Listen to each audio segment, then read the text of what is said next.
시청자 여러분 안녕하십니까? VOA 뉴스투데이 시작합니다. 미국과 일본 등 4개국 협의체인 쿼드가 화상으로 정상회담을 개최했습니다. 4개국 정상들은 인도태평양 지역 내 협력의 중요성을 거듭 강조하고 북한 문제에 있어서도 완전한 비핵화 의지를 재확인했습니다. 첫 소식 함지하 기자가 보도합니다. 미국과 일본, 인도, 호주 정상들은 12일 화상으로 개최된 쿼드 정상회담에서 인도-태평양 지역에서의 평화와 안보를 지키고 신종 코로나 바이러스 등의 대응을 위한 4개 나라 협력을 강조했습니다. 쿼드 출범 이후 처음으로 정상급으로 개최된 이날 회담에서 주최국인 미국의 바이든 대통령은 자유롭고 개방된 인도-태평양이 우리의 미래와 각 나라들에게 필수적이라며 4개 나라의 연합에 각별한 의미를 더했습니다. The United States is committed to working with you, our partners, and all our allies in the region to achieve stability. And this is a group of particularly important because it's dedicated to the practical solutions and concrete results. 특히 쿼드는 인도-태평양 지역의 협력을 위한 중요한 장이 될 것이라면서 쿼드의 앞날을 낙관적으로 전망했습니다. 이날 정상들은 남중국해 등에서의 항행의 자유와 미얀마 사태 등 역내 다양한 현안들과 더불어 북한 문제를 주요 사안으로 다뤘습니다. 정상회담이 끝난 뒤 발표된 쿼드 공동성명에서 이날 정상들은 우리는 유엔 안보리 결의에 따른 북한의 완전한 비핵화에 대한 우리의 의지를 재확인하고 일본이 납북자 문제의 즉각적인 해결의 필요성을 확인한다고 밝혔습니다. 제이크 설리번 백악관 국가안보 보좌관은 최근 한국, 일본과 맺은 방위비 분담금 협상과 이날 쿼드 정상회의를 필두로 미국의 외교가 본격적인 시동을 걸게 됐다고 강조했습니다. In Asia, just in the last few days, we've reached new hosting agreements for our troops and our bases with both Korea and Japan. And now we've taken the Quad to a new level. So make no mistake, today is a big day for American diplomacy. 이런 가운데 토니 블링컨 국무장관과 로이드 오스틴 국방장관은 15일부터 18일까지 일본과 한국을 차례로 방문합니다. 두 장관의 첫 해외 순방이자 국무부와 국방부 수장이 함께 움직인다는 점에서 인도-태평양 지역에 대한 미국의 관심도가 매우 높다는 평가가 나오고 있습니다. 성김 국무부 동아태 차관보 대행은 이번 방한과 관련해 12일 가진 전화 브리핑에서 북한의 비핵화를 포함해 다양한 국제 현안들을 논의할 것이라고 밝혔습니다. VOA 뉴스 함지하입니다. 미국의 동맹인 일본, 한국과의 협력은 바이든 행정부의 대북 정책 검토의 핵심 요소라고 국무부가 밝혔습니다. 네드 프라이스 국무부 대변인은 12일 정리 브리핑에서 토니 블링컨 국무장관과 로이드 오스틴 국방장관의 방일 방안을 통한 각국과의 외교 국방장관 회담이 미국의 대북 정책을 마무리하는 계기가 될 것이냐는 VOA 질문에 이번 순방에서 대북 정책과 관련한 공식 발표가 있을 것으로 보지는 않는다면서 이같이 말했습니다. 프라이스 대변인은 파트너, 동맹과의 협력 없이는 북한의 핵과 미사일 프로그램, 그 외 악의적 행동에 대응하려는 우리의 이익 달성에 효과적일 수 없다며 동맹과의 협력은 필수적이라고 강조했습니다. 또한 장관들이 이번 순방을 통해 대북 최종 목표를 달성하는 데 가장 효과적인 조약 동맹국의 카운터파트들과 대화할 기회를 갖게 됐다며 앞으로도 북한의 비핵화에 전념하면서 미국과 동맹에 대한 위협을 줄이고 남북한 국민의 삶을 개선하기 위한 더 많은 이야기를 할 것이라고 프라이스 대변인은 말했습니다. 미국 바이든 행정부의 대북 정책 검토가 몇 주 안에 끝낼 수 있을 것이라고 성킴 국무부 동아시아 태평양 담당 차관보 대행이 밝혔습니다. 성킴 차관보 대행은 12일 국무장관과 국방장관의 일본, 한국 방문과 관련해 개최된 전화 브리핑에서 기자들의 대북 정책 검토와 관련된 질문을 받고 검토가 언제 끝날지 정확한 시간표는 없지만 우리는 신속하게 일을 진행하고 있다면서 아마도 몇 주 안에 우리는 검토를 끝마칠 수 있을 것이라고 밝혔습니다.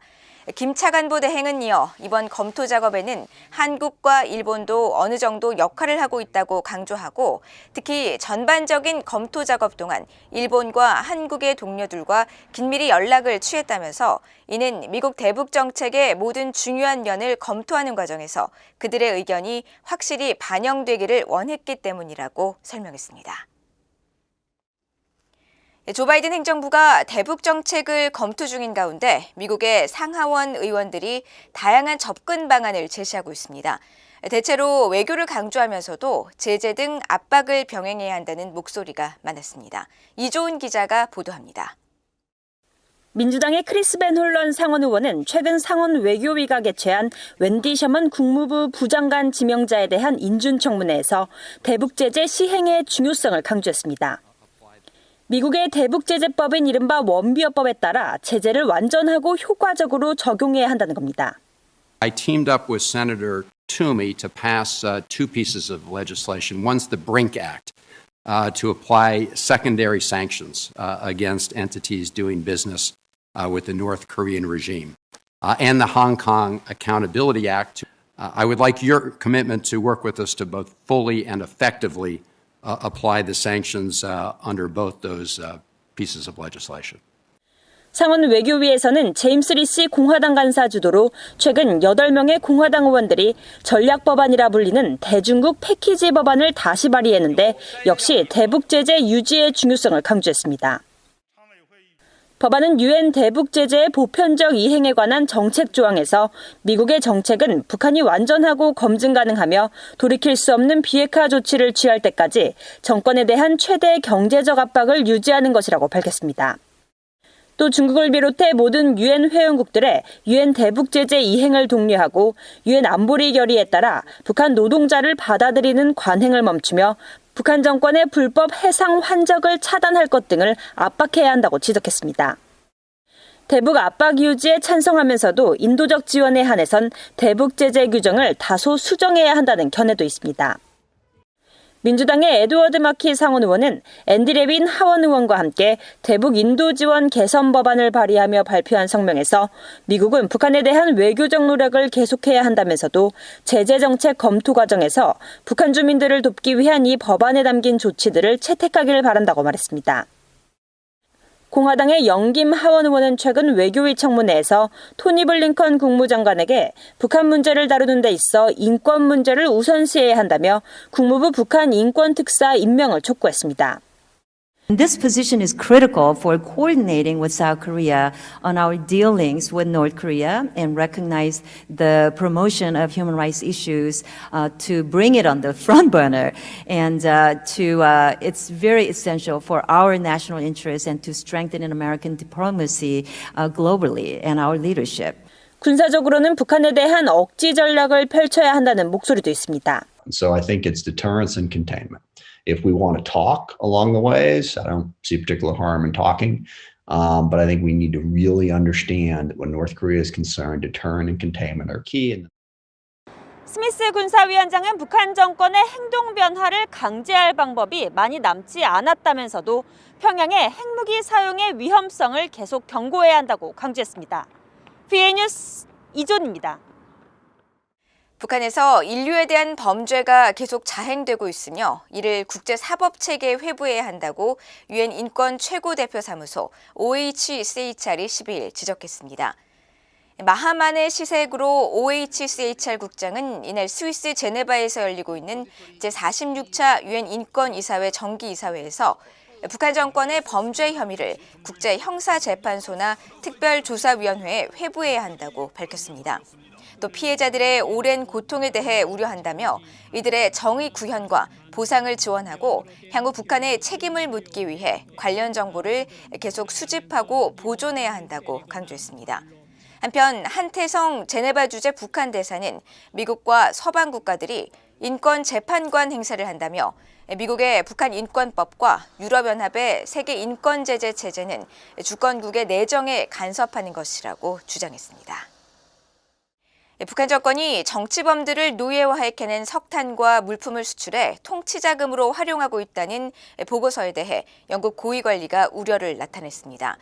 영국 외교부의 타리크 아흐마드 영국 연방 담당 국무상은 11일 북한 정권이 18호 관리소에서 해마다 800만 톤에 달하는 석탄을 생산하는 등 정치범들을 노예화하고 있다는 민간 보고서에 대한 데이비드 엘튼 상원 의원의 서면 질의에 영국은 북한 정치범 수용소 수감자들이 석탄 생산과 다른 물품 수출에 노예가 되고 있다는 보도들을 알고 있다고 밝혔습니다. 이어 영국은 북한 내 끔찍한 인권 상황에 관해 깊이 우려하고 있다며 북한 정권의 자국민에 대한 자의적 구금 등 심각하고 광범위한 인권 침해 지적을 인정하고 이를 해결할 것을 계속 촉구하고 있다고 말했습니다.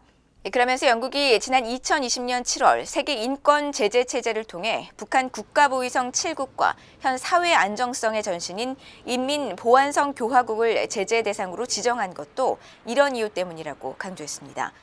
앞서 한국의 민간단체인 북한인권시민연합은 지난달 24일 발표한 북한의 피로 물든 석탄 수출, 정권을 유지하는 다단계 수익 구조란 제목의 보고서에서 정치범들이 북한 정권의 자금 조달을 위한 인간 노예 자산으로 활용되고 있다며 국제사회의 철저한 조사와 대응을 촉구했습니다.